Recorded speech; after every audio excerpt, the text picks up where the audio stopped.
Okay, so thank you again for being here. I am super excited because it's not very frequent, at least in our world, that we get all three of you all together, all the guys who run the town. I'm so happy to have you all here. So thank you so much. So the plan for tonight is that we'll have our town administrator, Andy, kick it off. And then I told both Tom and Scott they can fight for whoever goes next. Scott, are you at work too? I know Tom said he was going to be at work today. Yep, I'm here. Okay. So if either one of you has an emergency, please feel free to just jump off and we'll know why. So I don't think I actually have to say that, but just in case. So with that said, Andy, you want to kick it off? Sure. I'm hoping you can hear me. Yes. Okay, good. I had a little bit of audio difficulty at the beginning and had to switch from my headset to the actual laptop. I'm not sure what format you generally follow, Amanda. How would you like me to kick it off? It's actually completely up to our speakers. So if you would like to talk about, maybe a general update of what is happening with the town, and then we can come in with questions, or if you want to take questions at the end, it's completely up to you. Sure. No, I would welcome questions as I go, and I'm happy to start. For those of you that don't know me, I am your relatively new town administrator. I've been in Lee now since the middle of October. And as the town administrator, as you're probably aware, my function is to pretty much work collaboratively with the other department heads and the chiefs in town. My staff that answers to me are primarily in the town office. That would be my assistant, Denise, Joanne Clancy, our chief financial officer, Liz Stone, work very closely with the planning and zoning department, Karen Rossi, and also work very closely with the town clerk's office. That said, some of the things that I'm excited about are the new projects that we're seeing in Lee right now. We have a solar array project that is planned to put a solar array on the roof of the transfer station. We're working with Revision Energy, Rachel Yates from Revision. Very excited about that. Using some of our ARPA funding, we have made arrangements to do some high efficiency insulation in the public safety complex, a building that bleeds heat and costs us a lot with regard to electricity. So we're looking forward to completing the insulation project that's supposed to kick off in June. We've also got a memorandum of understanding with Community Power and are looking at signing an agreement. There will be a warrant article coming forth this next voting cycle to bring Community Power, which is an aggregating organization, on board with Lee. It'll give Lee residents a chance to pick their source of power, whether they want green power, whether they want the absolute cheapest power available, whether they want hydropower. I think it's going to be an exciting option for folks in Lee, particularly those that are concerned about global warming and the environment and what they might be able to do in their own personal situation to help mitigate that. We have some other improvements going on at the public safety complex. Not to steal Scott's thunder, but we use some ARPA money for an exhaust system that our insurance company, Primex, had long been pushing for. We have a library renovation project that will be coming forward. Sadly, there is not likely to be an addition to the library, but we are going to see some major renovations to the building. Again, not to steal too much of Scott's thunder, but we have a new fire truck coming as well. Some of the other things I've been involved in, and Amanda has been involved in as well, is some of our new committees in town. We have a new technology committee that we could use more members on if anybody out there is excited about municipal technology.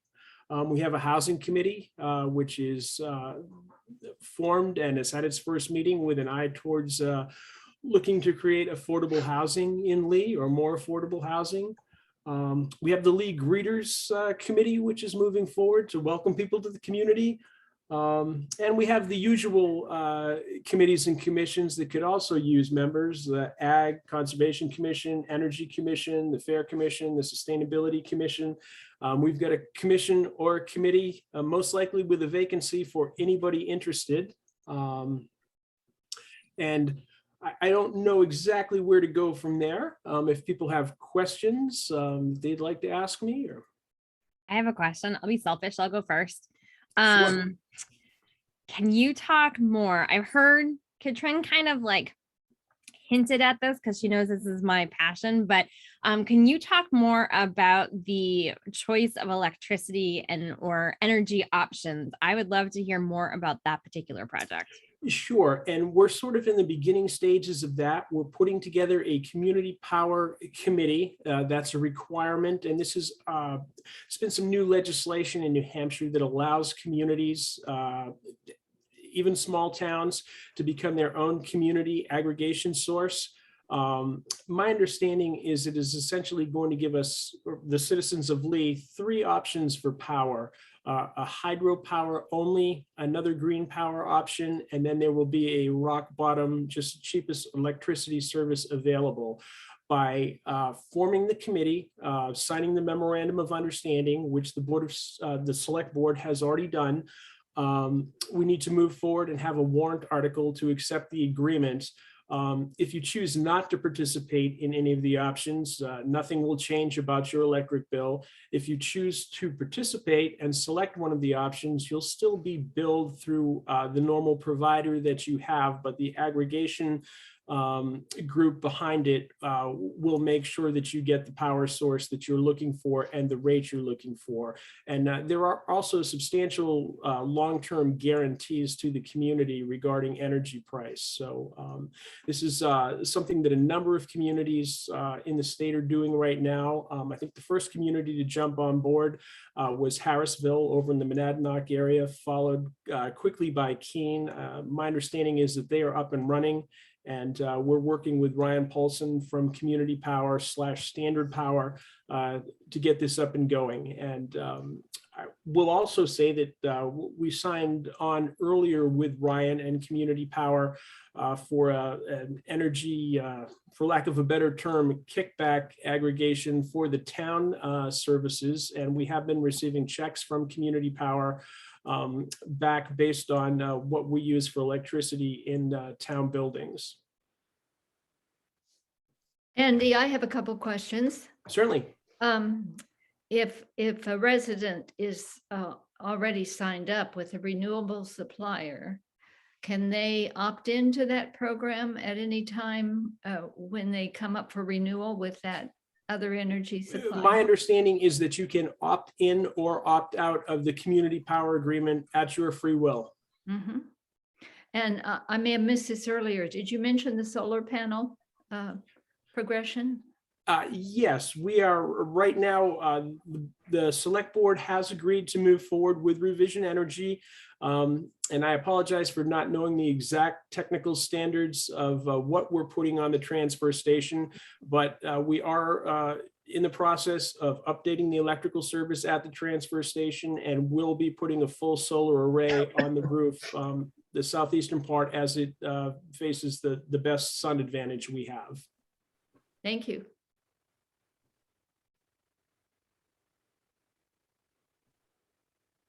Does anyone have any questions? Susan, go for it. And that array on the roof, that's just providing power to the transfer station, is that right?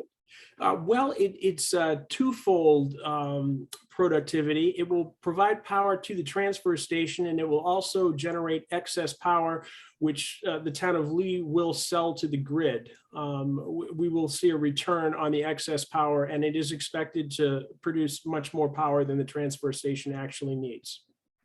I kind of thought it might, because that's a big building. It is. It's a great roof space. We spent quite a bit of time looking at the public safety complex. Unfortunately, that roof is too complex to really handle with the peaks and eaves that it has to really handle a solar array easily. We also looked at a ground array in that area. A couple of complicating factors. We have some and I am forgetting it. They are not, they're chestnut trees. We have some chestnut trees that were planted in the area by the Conservation Commission and some other folks that we don't wish to disturb. We also have a lot of ledge in that area as far as putting things in the ground, and there is a small power line that runs directly behind the public safety complex, and by state and federal regulation, we have to be a certain distance from any existing power lines. So that was ruled out. It would still be possible to put a ground array in that area, but we would have to knock down a lot of trees and do some real reconfiguring to fit it in there between the power lines, the ledge, and the protected trees in the area. And one more question. Could you talk a little more about what's going to happen with the library? Sure. I do not have the specifics with me this evening, but the general plan is to renovate the systems in the library, renovate the exterior of the building and the interior. I know in discussions with the library trustees and the librarian, there is a plan, and some of this infrastructure is already in place. Thanks to the Oyster River Middle School. When they closed the old school, we were able to pick up a number of library bookshelves that are on wheels and quite mobile. There is some design work planned to enable that shelving to be put in place, which can easily be moved aside to make for meeting room space, children's space, that sort of thing. The select board also extended the use of the old town hall to the library for children's programs and for adult programs as well for the foreseeable future. So that will be the use of the ground floor for the town hall. And I assume that will come into play, particularly during the renovation period. The library will not close during the renovation. It will stay open. And I expect that they will also be using the town hall space next door to alleviate some of the space concerns while they're actually renovating. Okay. Thank you. Sure. Could you talk a little bit more about the league readers, what they're doing? Sure. We have some enthusiastic folks who've signed up for that. And for lack of a better term, it's intended to be somewhat like a welcome wagon type operation, whereby when new people move to town, they hopefully, and I suspect that most of the contact will be through their initial dealings with the town hall as they come in to register vehicles, that sort of thing. As new residents, the town clerk's office will be able to forward their name to the League Greeters Committee, and the League Greeters can contact them, see if they would like a visit from the committee. And the League Greeters intend to provide information about the community, both about municipal services and also business services. I know there has been some discussion about possibly soliciting either coupons or products from local businesses to introduce new residents to what's going on and hopefully have a two-way back and forth between local business and folks coming into the community. And I think this is seen as particularly important given the wave of home sales and new folks coming into Southern New Hampshire. This is seen as an important step to take. And I believe I believe I saw your name on the list of folks that signed up, Deb. No, not for the league readers. Well, I'm on the housing committee now. well, if you'd like to also be on the League Greeters, please stop in and see us. I think I have enough going on for a bit, but thank you. Certainly.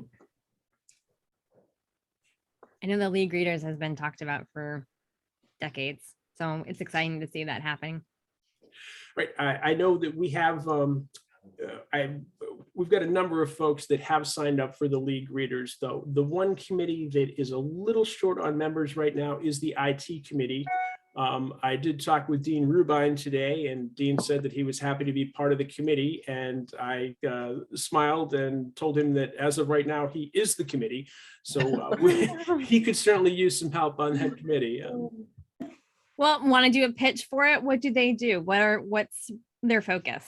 Well, it is a brand new committee that came out of budget discussions this fall. And I think it's just a recognition that we have a lot of folks in town with a a lot of IT background, and the town has some fairly basic and rudimentary software platforms that we use. And the thought was that we have some talent in town, and they could certainly advise, particularly if we were looking at making purchases or moving forward with new technology, that type of thing, that we should reach out. And that was the basis.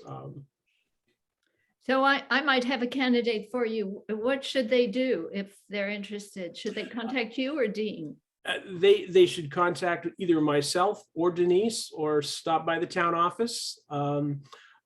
We have gone back to traditional hours at the town office too, the pre-COVID hours. So we are open late on Monday evenings.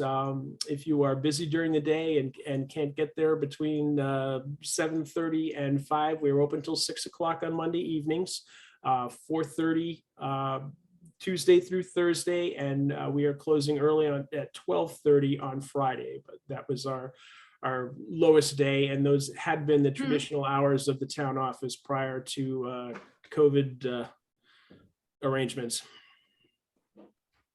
So how do people in the town find out about things?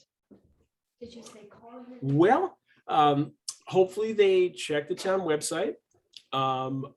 We have a minimal presence on Facebook, and that is primarily me, and I try primarily to focus on social events on the Facebook page, things like the fishing derby and the artisan craft fair, that type of thing that we have populated.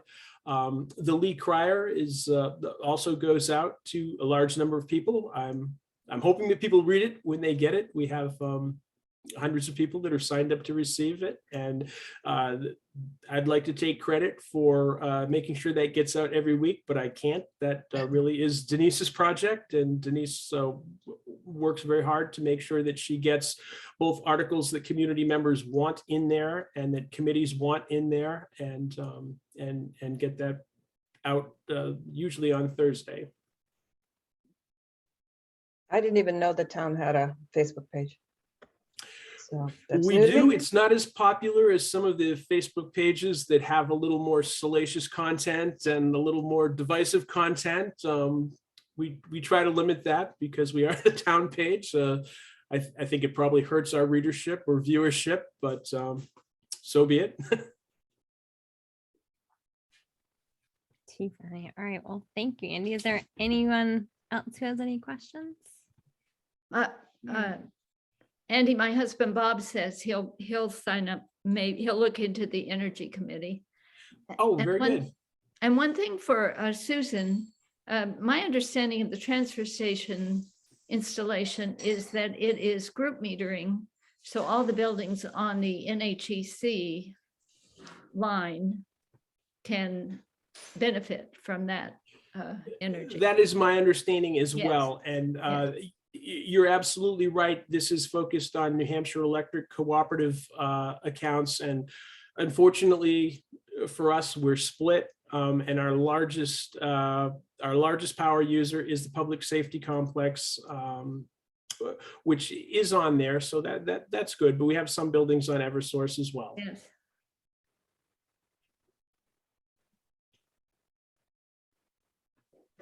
Well, thank you. Thank you. So Tom or Scott, who wants to go next? I'll go. Awesome. Well, before you go, I have to just give you a thank you, because for those who don't know, Tom and I have been going back and forth for 6 months to try to get you in front of the committee. So I just want to say thank you for your patience, and I'm so excited that you are actually here. I'm happy to be here. Thank you. I'm Tom Dronsfield. I'm your police chief. Started my law enforcement career here in 1990. Worked for a couple of years here, then moved on. Came back in 2005. Became a sergeant in 2006, and then the police chief in 2014. Over the past 8 years, I've tried to build the department up, both numbers-wise, experience, training, molding it into a community policing standard police department. Partnering with the community to protect the community. We currently are slotted for 9 full-time police officers, and including myself, and we have 1 full-time administrative assistant. Unfortunately, one officer had to be terminated, and then recent events over the past couple of weeks, we've received the resignation of 2 of our top officers, Sergeant Justin Doty and Corporal Annie Cole. Unfortunately, it's become law enforcement has lost its luster. Let's put it that way. Between public perception, changes to our retirement, the pay, things of that nature, and officers who do 20 years and then usually would go on and do 25 or 30, when they hit their 20, they're done. They're getting out. So it's opened up a lot of positions throughout the state. And there are no good candidates to fill those positions, unfortunately. We conducted a hiring process. We received 32 resumes. 7 people raised their hand to come in and take the physical agility test. A couple of weeks before that, 2 people backed out. So we had 5. The day of the physical agility test, nobody showed up. And it's happening to departments around us. Somersworth had only 7 people show up for the physical agility test, and all 7 failed the physical agility test. So what's happening now is departments are starting to poach. And it's a double-edged sword when you try to run a good agency and have good professional experienced people. It makes them marketable to other departments. And there are at least 6 departments in the state now who have sign-on bonuses anywhere from $5,000 to $15,000. Their starting pays are what our people are making now. And they throw other perks in, take-home cruisers, things like that. So, unfortunately, we've lost Justin and Annie, who selfishly, I was grooming the 2 of them so one of them could take over for me when I retire. Now I don't have anybody, so I guess start back to square one. That's pretty much the situation we're in now. So by the beginning of July, we're going to be down 3 people, which for a department our size is huge. But again, we're not alone. Dover, I think, is down 10. At one point, Rochester was 14. Durham's down 6. There's just nobody to hire to fill these positions. It's sad. Our people, and you have to be careful to not overwork the people that you do have, to still maintain the coverage that we need in town. So we have to, become creative with scheduling. Like tonight and tomorrow night, I usually stay here till 9 to make sure there's extra coverage on the evening. So I'll fill in the gaps, and so nobody's on alone during what we call the prime times in the evening. Hopefully something will change. Been in discussions with the board about possibly being able to offer a sign-on bonus of our own to attract some people. So we'll be working on that. Hopefully that'll come to fruition. Other than that, it's been business as usual. We still, we try to do the community things, like put the radar trailer out every other day in a different area to slow speeders, things like that. And it's difficult when you have short staffing to have that extra person to put it out, bring it in. But we still try to manage to at least get that out every other day. It used to be every day, but that's difficult. I don't know if you have any questions or. I have a couple. How many people are in the department as it is? I mean, with part-time and full-time, what is fully staffed? Fully staffed is 9 full-time, including me. We have 1 part-time officer who is not really able to cover because of their full-time job. Justin Doty has graciously offered to stay on part-time because he is our firearms instructor. So we have a great deal of money tied up in training for that. So he has offered to stay on part-time to help us with our firearms program. So when people don't take the jobs, I heard you say one element is physical agility. Correct. Is that a particularly difficult test? And the second question is, for those who seem to start to progress to be hired and then don't progress, do they go to another police department? They go in state, or do they go out of state, or do you find out what happens to them? Not often, you don't know what happens to them. There more and more people are leaving, going back into the private sector. A normal Monday through Friday schedule. You're not working nights, weekends, holidays. The pay's a little bit better. You don't have people, there are a number of people out there now who purposely do things to get stopped by a police officer to try to get that person that officer on camera doing something wrong. Hmm. And there's just so much liability now that it scares a lot of people away from the job. Mhm. So normally I would ask, Andy volunteered, so I didn't have to ask this question. And I don't know if there's an opportunity, but is there something that the Lee Dems could do, or just a regular citizen? I mean, obviously you all are very skilled, but I don't know if you have like a volunteer team, or if there's something that is simple that doesn't need a lot of skill. Is there an opportunity for someone to help out? It's a great question. And unfortunately, we go back to the liability. It's difficult to have civilian volunteers in any position other than administrative, which we're okay there with Jess. When I was in Durham, we had the cadet program, things like that. Again, that takes staffing. So it's just, maintaining enough staffing so that you can answer the calls. Every year we get busier and busier. When I took over as chief in 2014, we were doing about between 12 and 13,000 calls a year. We're up to between 17 and 18,000 calls per year. So, you say one year, I say, okay, we get an extra person, we can have a detective. Well, then all of a sudden your call volume increases and you can't spare that person to be a detective. So we are the detectives. And that's the one thing about a small agency. Our officers handle everything from start to finish, from the start of the investigation, interviews, complaints, warrants, making the arrest, testifying in court. It's a lot. It's a lot. And, and back to your question, Mary, about the physical agility test, it's a set standard based on age and gender.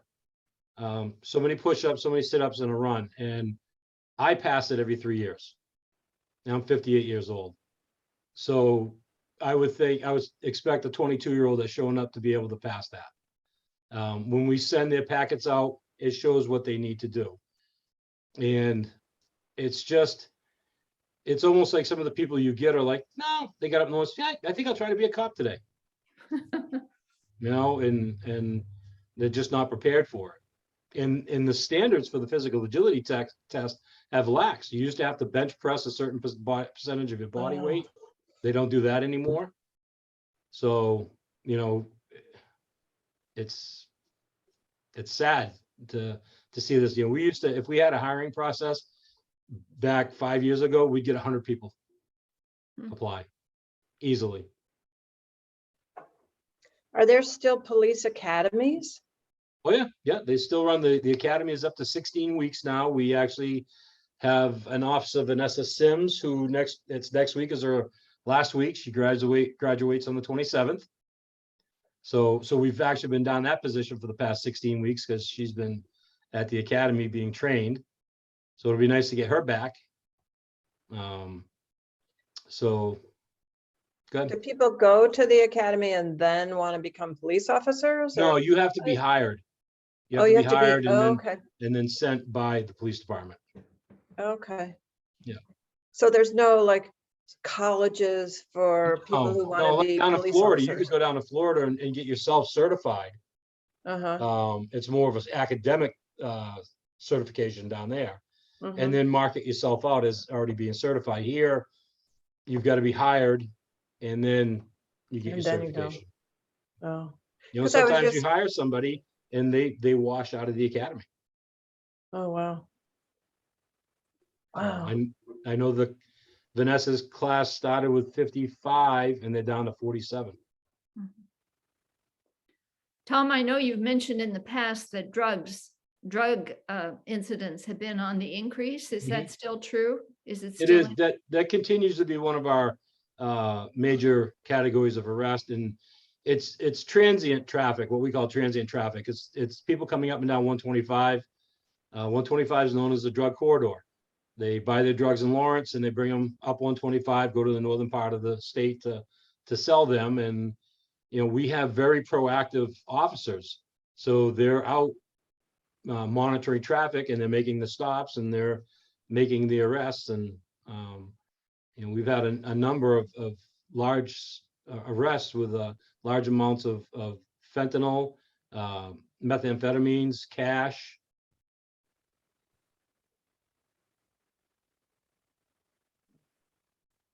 Sue, did you have a question?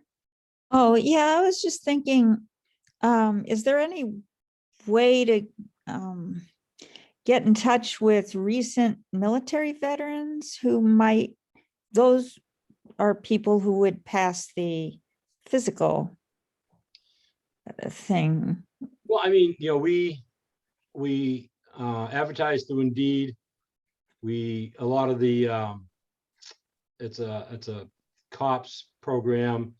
It's hard to know how to focus on one particular group, but we do get military people that show up, and there are a lot of agencies that have very strict tattoo policies, and a lot of people coming out of the military have tattoos, and they're being turned down for jobs because they have some artwork on their arms. And they're very good, viable candidates. But even a lot of people coming out of the military, again, this job has lost a lot of its luster, a lot of its allure, and people are stepping back on, do I really want to put myself in that position? Unfortunately. What is the thinking about tattoos? I don't know. I don't have a problem. We don't have that rule here, right? No, So as you long as get- they're tasteful. But Yeah. yeah, there are a lot of your large departments, Manchester, Nashua, Portsmouth, who did away with their tattoo policies because they realized that they were losing good candidates because of it. I've found it to be actually a benefit, more approachable to a larger group of people. They see you as more human and not this authority figure. And it's a conversation starter with people. And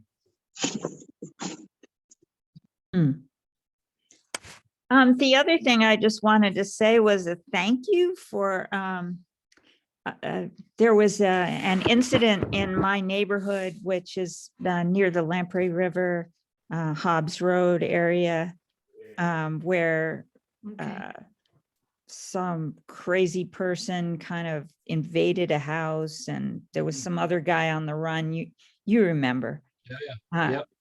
And I just thought it was really, really nice that you had a patrol car going through the neighborhood that told us to go back in the house. We were about to take our dog for a walk, and you just said, you should probably just go back into the house. And it was just great that you sent the patrol around to kind of warn people. And that's just one of the things I think is people don't realize how necessary it is to have an engaged police department. So thank you. That's, you gotta, when you're in a situation like that, it's easy to be tunnel visioned on, we gotta catch the bad guy, but you have to think of the collateral issues. It's not just chasing this guy and trying to catch him, but we need the people in the neighborhood to be safe. When we had our bank robbery, we used the reverse 911 to send a call out to, hey, we're looking for this person, lock your doors if you're home. And so it's just, it's part of what we do. But thank you. Did the robber ever get caught? Yes. Yep. Oh, Yeah, he was, he had actually tried to rob a bank in Manchester the very next day. And because we had gotten a good picture of him out soon, the teller actually recognized him. So he was unable to do that, ran off, and the FBI called us and said, hey, we think this is your guy. So they started surveilling him Hmm. and actually caught him in the act of robbing a bank in Hampton. Hmm. So, and then he Congratulations. ended up confessing to our bank robbery. So, Hmm. yeah, that was, I think within 4 or 5 days, he was in Hmm. custody. That's impressive. Well, that's, when you get your help from, an incident like that, probably had 20 troopers, Durham, Stratford County, Barrington, everybody. We had a helicopter, we had a drone, 2 K9 units, probably within 15 minutes of asking for help. Hmm. So that's what's great about one of the last things that's great about this job is the camaraderie and the backup and the help you get when you need it. It doesn't matter if you're a state trooper or if you're a fish and game officer or if you're a local police department. Everybody's there to help each other when it's needed. Mhm. And there's nobody sends you a bill later. That's just what we do. Mhm. Awesome. Well, thank you. I want to actually echo what Sue said. I know every time I've emailed you or called you, you all come out and help. And I love how I would never have known that you all were short staffed. So you do a good job with what you got. So Thank you. Thank you. Yeah. So I just have, it seems really trivial now that you've been talking about this, but I'm just curious about speed limit signs. Mhm. I have this idea because I know that people go, they like drive from our end of town, Stepping Stone Road, on Mass Road, they slow down at this school, and then they go really fast again in that little triangle Yep. place, which is the worst place in town. It's an awful intersection. Is whose responsibility is that? Like, who decides what to do with that? Those are state roads. So 155, George Bennett and Lee Hook Road are all state roads. Which means what? The state has to do something about it?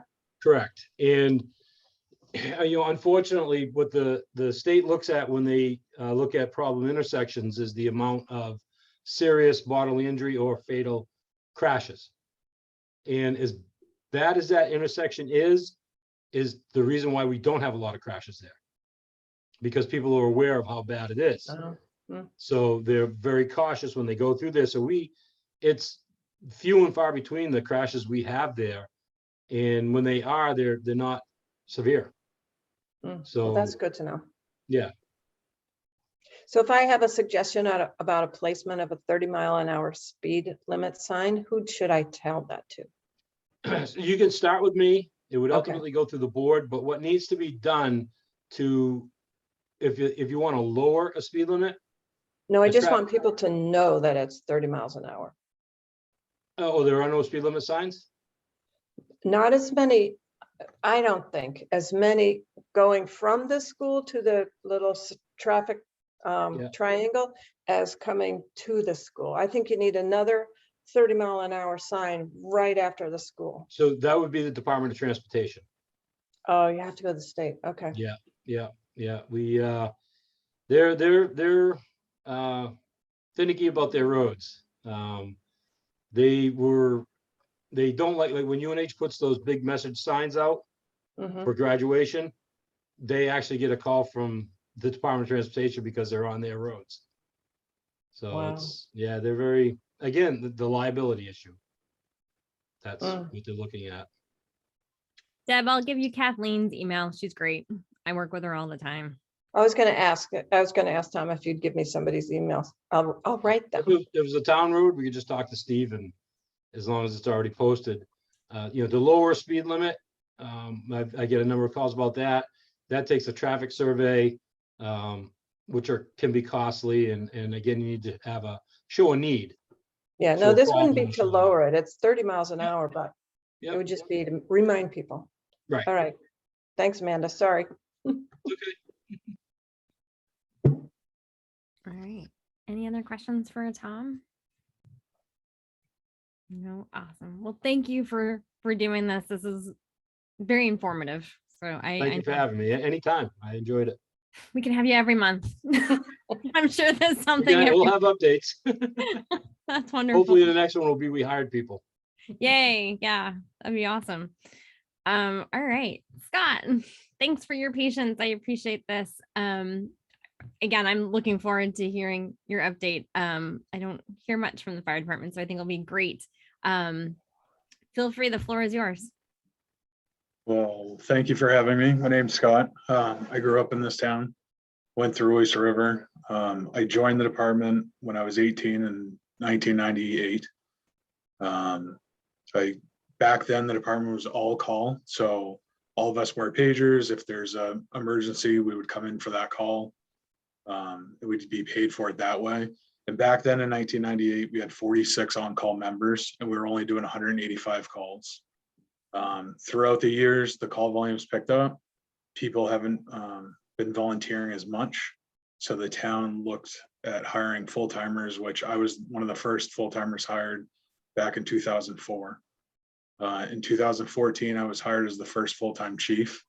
And we've transitioned slowly to full-timers and part-timers. So currently our department's called the combination department. We still have on-call members that live in town. But we have a lot of part-time and full-timers. So right now, there's 5 of us that are full-time, myself and 4 firefighters. And then we have 9 part-timers that pick up shifts throughout the week. And starting a couple months ago in October, we started 24/7 coverage. So we always have 2 people at the station 7 days a week. And really that had to kind of happen with our department because we've been looking at different avenues to save the taxpayers money and try and get the coverage. For a while, we were doing incentive pay. So the members would sign up for a 6-hour shift and they'd get a $25 stipend for each shift. And that was just to cover the nighttime. During the day, we still had the full-time and part-time staff. And at one point, we had 2 people doing about 70 to 80% of those nighttime shifts. So we were worried about burnout as well. But in the last 11 years, we've seen almost an 80% decrease in on-call personnel. Right now, we have 8 members that live in town. And like I said, when I first joined, there was 46 of us and we all lived in the community.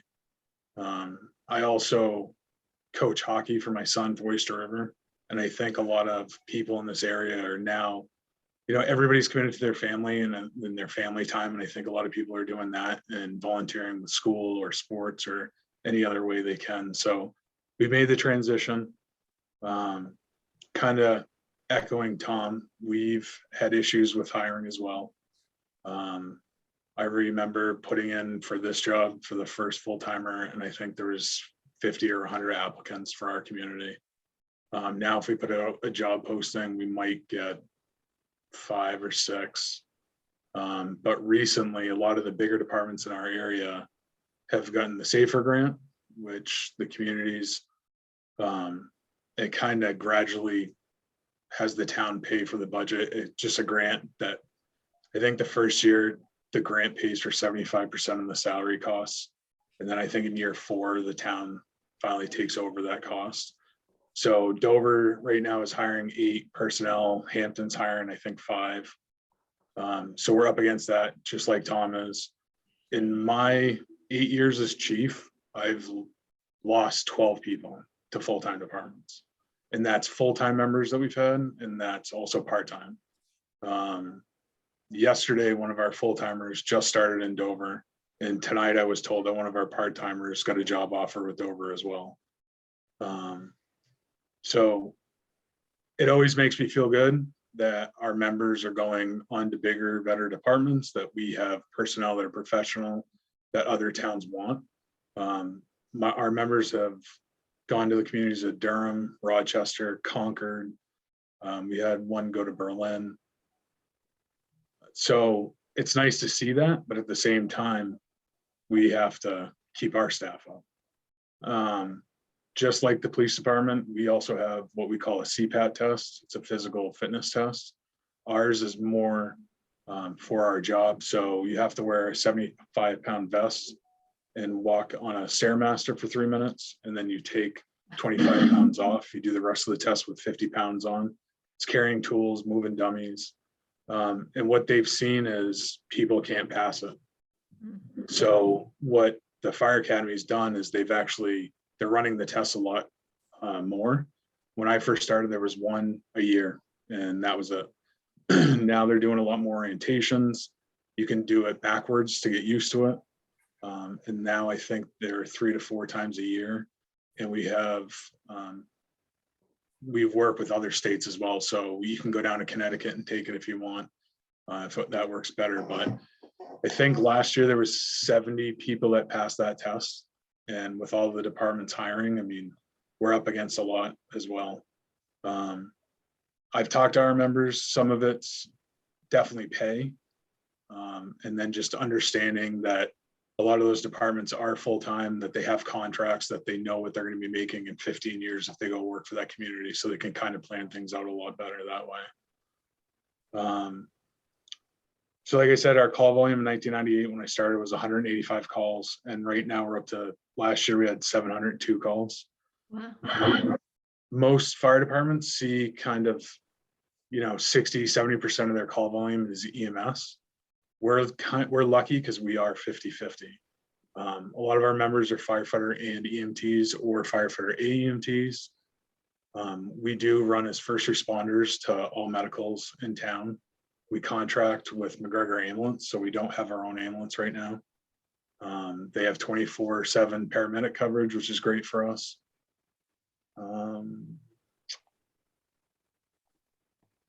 Like Andy brought up, we did get some ARPA funding. We got a Plimo vent system for our bay that we've been working on.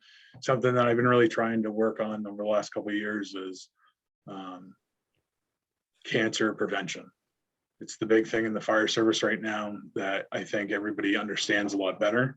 Mhm. So a couple of years ago, we got a gear extractor to wash our gear better. Back when I first started, we never washed our gear.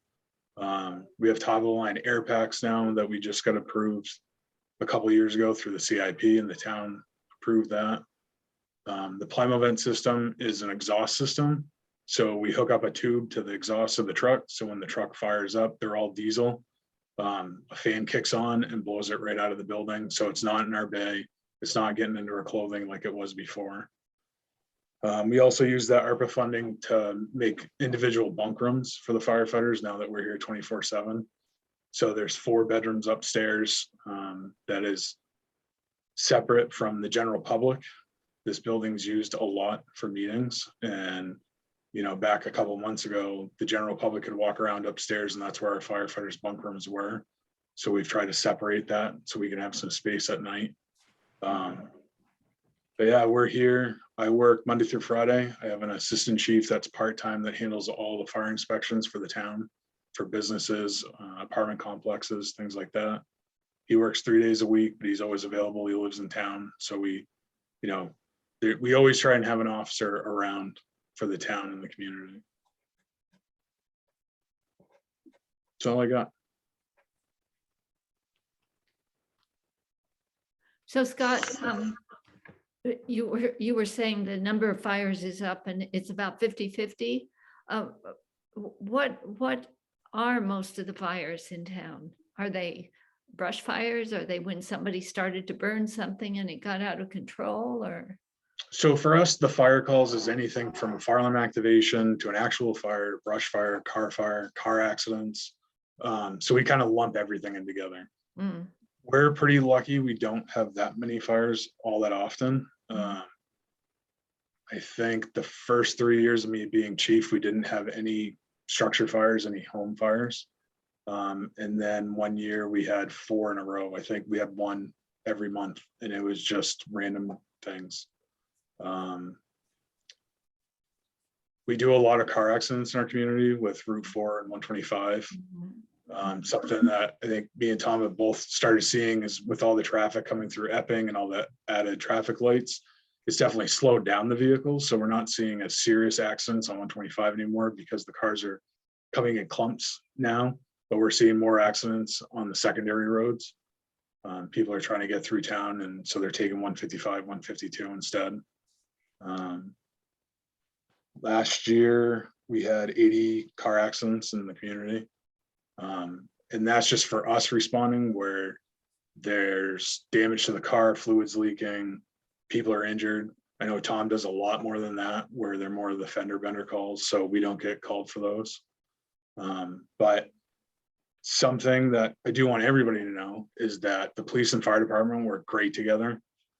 We hear it all the time when we get a new person that comes in, either police or fire, they can't believe how good we work together.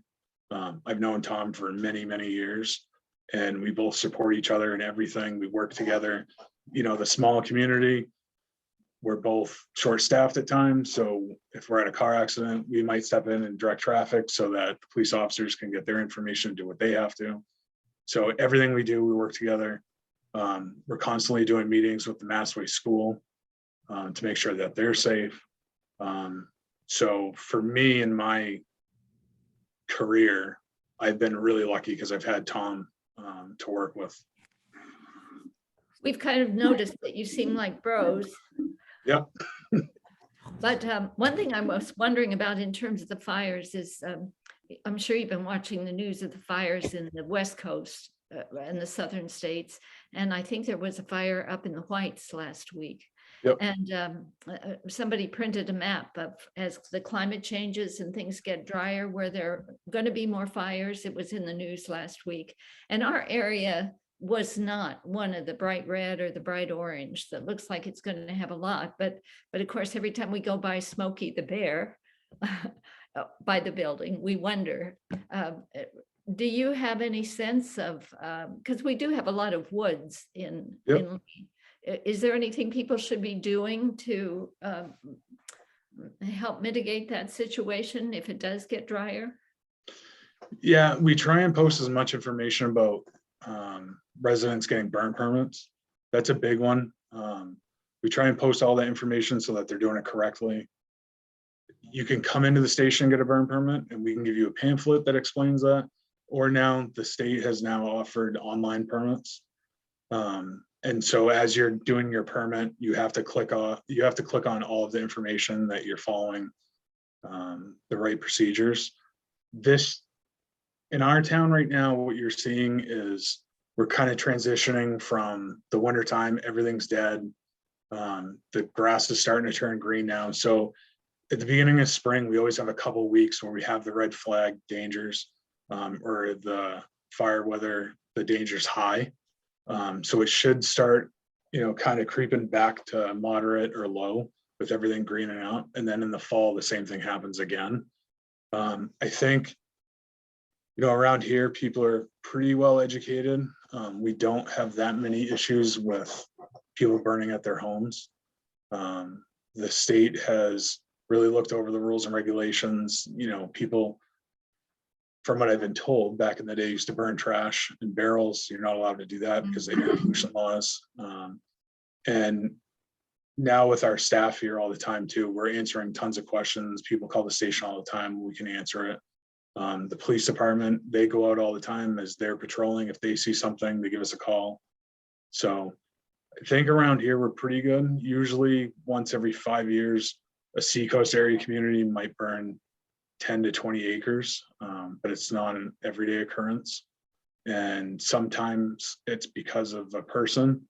I remember 10 years ago, maybe more than that, Madbury had a big fire and that was caused by the train and just the dry weather conditions. So I think around here, we're pretty good. One of the concerns when the Energy Committee did the audit a few years ago was that there was no sprinkler system in the PSC. Is that still true? Because I did read that at least some places that don't have entire sprinkler systems put them in the key rooms of the PSC. Yep. So I was not chief when they built this building, but from what I remember, they tried to put sprinklers into the building. And it was cost prohibitive, so they didn't do it. And at that time, the codes didn't require the sprinkler system. Now we're discussing it more and more. A couple of chiefs ago, they did write a grant to put a sprinkler system in, and I don't think we got the grant. So it hasn't moved forward, but it's now back into the financial planning tool Mhm, for the future, because now we do have people sleeping here overnight. mhm. We have a full fire alarm system in the whole building, but that is something that we need to look towards and get a sprinkler system. That in our community, this is a good thing to bring up. We don't have hydrants like Durham does or the city of Dover, so we have cisterns in town. So if you go into some of the residential developments, you'll see the red candy cane sticking up at the end of the road. That's a 30,000 gallon tank underground that holds water for us. And we do have an ordinance in our community that if you build 3 or more houses on a property, then you have to have a 30,000 gallon cistern. So we're slowly getting water in areas of town that we haven't had in the past. We can still use lakes and rivers and streams if we have to, but we look at our ISO rating, which is your fire insurance. And so the more 30,000 gallon cisterns, the more water supply we have in our community, the better it helps the fire insurance as well. So that is one of the issues that we have at this building. We have no hydrant, we have no water line, so we have to put a cistern in the ground. Those can cost anywhere from $50,000 to $80,000 depending on excavation. And like Andy said, we have a ton of ledge around this building right now. And then just the plumbing to do the rest of the system. So we're looking into it, and it's something that I definitely want to do in the building to make it safer for everybody. Thank you. Yep. And you use fire ponds too, right? How many Yep. fire ponds are in the town? We probably have currently working about 5. Fire ponds were really big, probably back in the 80s and the 90s. We've gone away from those because we've had issues with them. We do have a CIP for the current ones that we have so that we can upkeep them. And we just did it with Tamarack. We've done it with Riverside Farm Drive. We bring in an excavator, we have to excavate everything out because the brush, the trees, the leaves, everything gets into the pond. The piping might break over time. So we've put money towards those to bring them back up to speed so we can use them. But for the ordinance right now, we only accept cisterns. So if a new developer comes to us and they ask, hey, can we just do a pond? We don't allow that just because of the maintenance. And once the town accepts that road, then that is our responsibility as the town that we have to maintain that. Yeah, I used to live on Riverside Farm, and we had that big fire pond, and it was awful. It would fill in so fast that it Yep. wasn't usable. So yeah, that makes sense.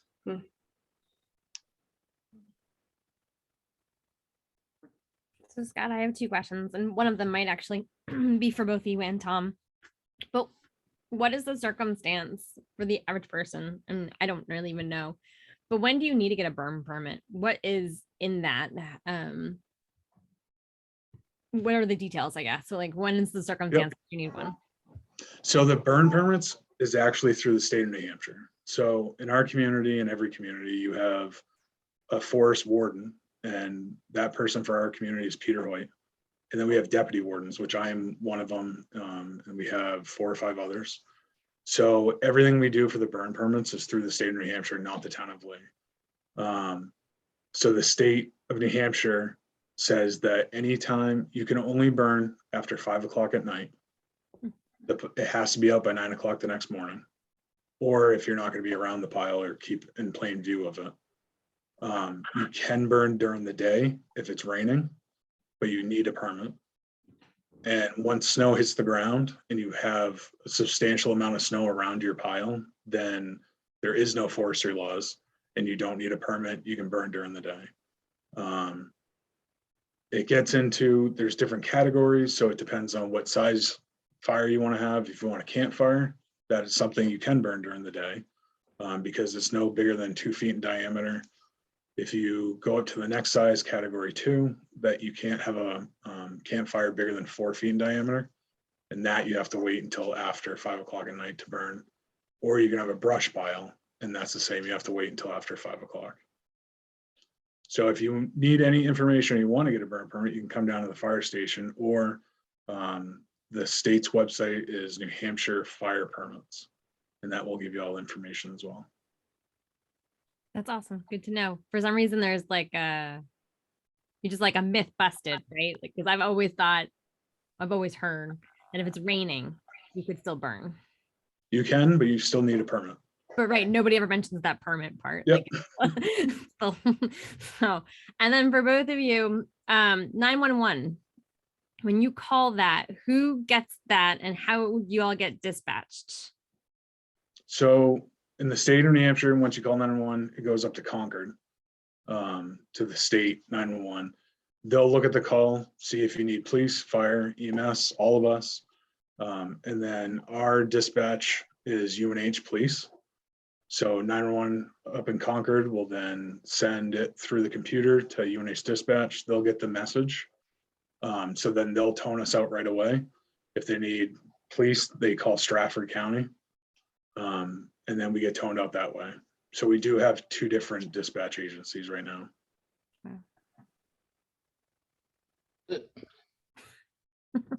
Thanks. Any other questions for Scott, Tom, or Andy? Although, oh, there he's back. Any other questions? Just a thank you. Yeah.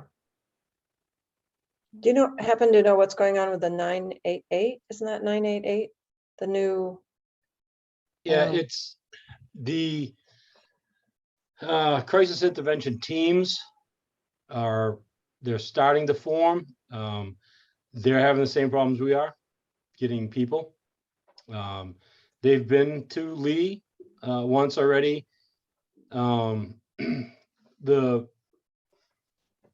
We're just trying to find a way that, for lack of a better term, that we can all play in the sandbox. We need to know when they're coming to town. And right now they've been on some of the calls they've been to Stratford twice. Mike Richard, the chief up there, is a good friend of mine, and we've talked about this. He had no idea they were in town until things went bad at the house and he had to go. So we're still trying to work that out.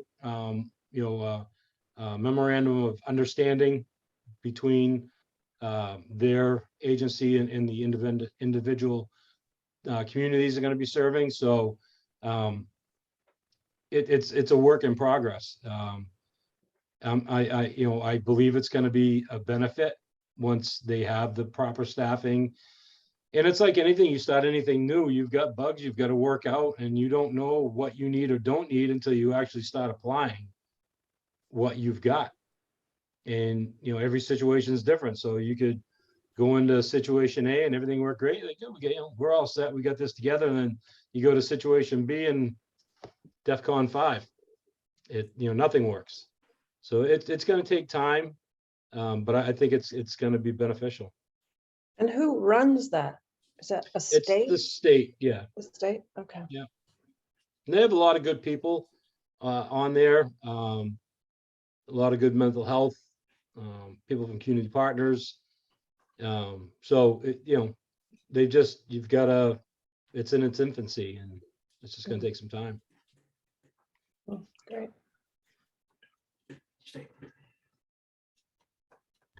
Awesome.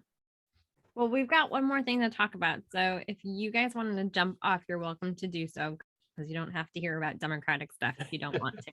You're welcome to stay on if you want, but I don't want to. Well, We're not pushing any political views. Thank you for the invitation. I enjoyed Thank it. you. Great. Thank Thank you, you. Amanda. And my political views have been independent for a while now, undeclared, but I've supported candidates from both sides of the aisle over here in the Deerfield area. So Oh, no worries. We have Scott on all the time. Like this is open to everyone, but now you're like, the next step is we're going to get an update on some Democratic Party stuff. So I you're welcome to stay on, but you don't have to. So, thank you. have a great night. Thank you. Too. Good night. Deb and Eric, do you all want to give an update of what you all did yesterday? Yeah, Eric, you want to start? Maybe Eric isn't there. Eric is muted if he doesn't know that. Start there. Maybe Deb, you'll have to start. I'll start. Yeah. So Eric and I went to the Stratford County Summit meeting, right? That's what it was called. And it was fascinating.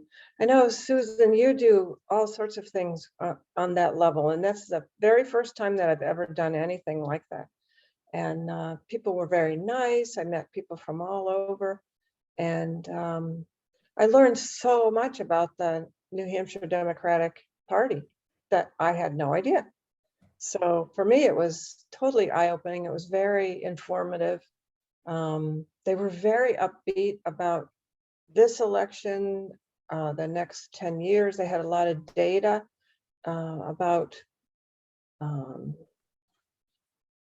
how New Hampshire is becoming more diverse, how New Hampshire is becoming more democratic, just all sorts of interesting information. So, and we did a SWOT analysis, which I thought was great, about in terms of our own county and our own town committees, what our strengths were, our weaknesses, our opportunities and threats.